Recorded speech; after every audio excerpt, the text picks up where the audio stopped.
Hello everybody, you're welcome back again to the Reggae Appreciation Society. As everyone knows, life isn't really fair, and as far as the reggae genre is concerned, no one exemplifies this unfortunate fact more than the great and talented Junior Byles, who just passed away at the age of 76. One of the brightest stars to emerge at the dawn of the roots reggae era in the early 1970s, and the man simply had it all. The songwriting skills, a conscious Rastafarian outlook, and a gentle but powerful voice that was simply bursting with emotions and vision. And to cap all these attributes, he had the support of the eccentric genius in Lee Scratch Perry as a producer and mentor. From being a member of a group, he would launch out into a solo career and was among the frontline stars in Jamaica thanks to a slew of awesome, incredible singles and albums that were smash hits on the island and beyond. But just like one of Junior Byles' idols in Slim Smith, he was troubled by mental health issues, and his condition would go out of control, all due to the shock of the death of Emperor Haile Selassie in 1975. It would destroy his career, his family, and put an end to one of the most promising careers in reggae history. A devout Rastafarian till the very end, one of his last requests was to be taken to Africa to see it before he died. His story is among the most intriguing and yet tragic that I've come across in reggae history. So now let's pay a tribute and take a look at the tragic story of the great Junior Byles.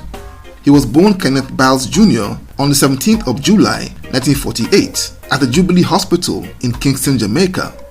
The son of a mechanic father and a school teacher mother who were both devout Christians, and as such, young Junior's exposure to music came as a member of the family's local church choir. Growing up in Jonestown, he became a big fan of local musical heroes like Slim Smith, the Wailers, and the Maytals. He loved music, but after leaving high school, he would follow in his dad's footsteps by learning to be a mechanic. But the idea of music was too strong, and in 1967, he formed a harmony trio with two other singers that was called the Versatiles. They auditioned at the prestigious Jamaican Festival Song Contest that same year, and though they weren't successful, they caught the attention of producer Joe Gibbs. He signed them up and took them back to his studio to record some songs. The then chief studio engineer at Gibbs Studio was Lee Scratch Perry, who would oversee the production of their superb songs like Trust the Book and my favorite, The Time Has Come. The time has come once again. Let's get together, my friend. He struck up good chemistry with the trio, but fell out with Joe Gibbs not long after and left him to do his own thing, before being replaced by Winston Niney Holness, aka The Observer. They remained with Joe Gibbs for 2 more years before going over to reunite with Lee Scratch Perry in 1969. The Versatiles would break up in 1970, but Junior Byles had built a strong relationship with Perry and kept on working with him.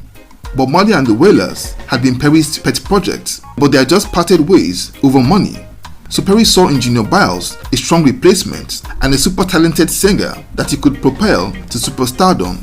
And their first song together was the sublime What's the World Coming To, a moderate hit, but one that showed plenty of potential.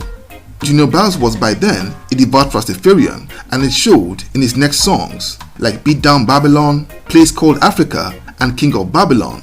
But for the 1971 Jamaica Song Festival contest, he and Perry would switch it up with a very naughty song called Rub Up. The song was a strong entry to that contest and might have won, mind you, but its suggestive lyrics and content was noticed by the media and it was disqualified in the finals. Junior Byles would clean up with a song called Festival Dada in 1972, which came in second to Toots and the Maytals, who won that year's contest. Junior Byles, like most reggae musicians, was a supporter of Michael Manley, who was sympathetic to the Rastafarians, and he would put out some songs in support of his candidacy for Prime Minister, like Beat Down Babylon and Joshua's Desire. But in 1973, Junior Byles put out the biggest song of the year in Fever, a track regarded as one of Lee Scratch Perry's greatest productions. Junior Byles' debut album, Beat Down Babylon, was also a resounding success, with my favorite track on that album titled When Will Better Come, that was a criticism of the then Prime Minister Michael Manley, who he had supported up until then. But in 1974, Junior Byles and Lee Scratch Perry would unleash, I believe, the greatest product of their collaboration in the exquisite Curly Locks. Curly love,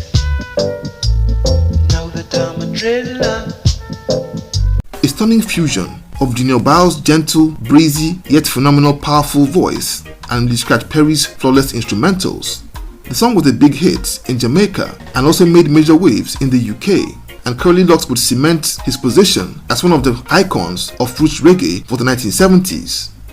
But beneath all the promise of success, all was not well behind closed doors. Junior Byles had suffered from depression for a while and had over time become more withdrawn and moody.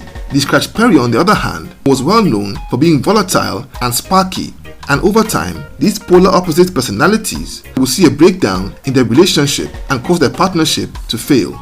Junior Byles left Perry to pitch his tent with the Jam Man label that was run by Dudley Swaby and Leroy Hollett, and his hot streak continued as he would put out hits like Know Where You're Going and Remember Me, and he would over the course of 1975 put out other hit singles for various producers like Ain't Too Proud to Beg and the powerful Fade Away, which was produced at Channel 1 Studios by Jojo Hukim and was a massive smash hit in Jamaica and the UK. It was simply a masterclass in militant Rastafarian roots reggae. Junior Byles was hot, to say the least, by then, with what was an unstoppable trajectory and seemed to be on the cusp of an international breakthrough when in August that year, Emperor Haile Selassie died after being deposed in a military coup. The Emperor's death hit every Rastafarian really hard, but Junior Byles was devastated. Coupled with his fragile mental and emotional state, he simply snapped.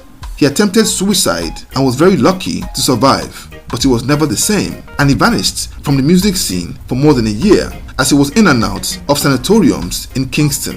In 1978, he pulled himself together enough to attempt a comeback by recording singles for Joe Gibbs and Nine The Observer, but they all flopped. His condition would worsen and he would disappear for over 4 years, re-emerging in 1982 to work on a new album with a New York-based label called Wackies. And this project was stretched for a very long time, and it was while working on this new album that he would be hit with a trilogy of tragedies, the first of which was his mother dying, his home burnt to the ground in a fire, and his wife and kids leaving him to emigrate to the US. The album, titled Rasta No Pickpocket, was eventually released in 1986, but it failed to make even a ripple in the market. And terribly, by late 1987, Junior Byles was homeless, totally penniless, and was simply unrecognizable. He would be seen wandering the streets, scavenging for food in garbage cans and begging passers-by for food. Longtime collaborator Winston Holness, aka 90, would try and intervene and took him into the studio to record some songs, and they put out great tracks, but despite their impact, Junior Byles would fade into the background once again. His old pal and guitarist Elchina Smith would take him on tour with him between 1997 and 1998. And while those tours made some waves, they had no effect on Junior Byles' fortunes. Efforts by his longtime friends in the music business saw him make a return to touring and performances in Jamaica and the UK in 2004, where he showed awesome flashes of the musical genius who had wowed audiences in the 70s. However, a diagnosis of prostate cancer before the end of 2018 would add to the already dire situation. A benefit concert was held not long after in his honor to raise money for his medical treatment in 2019, and many people chipped in to save his life. And in fact, Bounty Killers Foundation even made a huge donation in 2020. And not much was heard about him for the next few years, until the terrible news began to emerge that he had passed away in Kingston on Thursday, the 15th of May 2025. I was really saddened by the news, but was comforted by the fact that he finally at rest.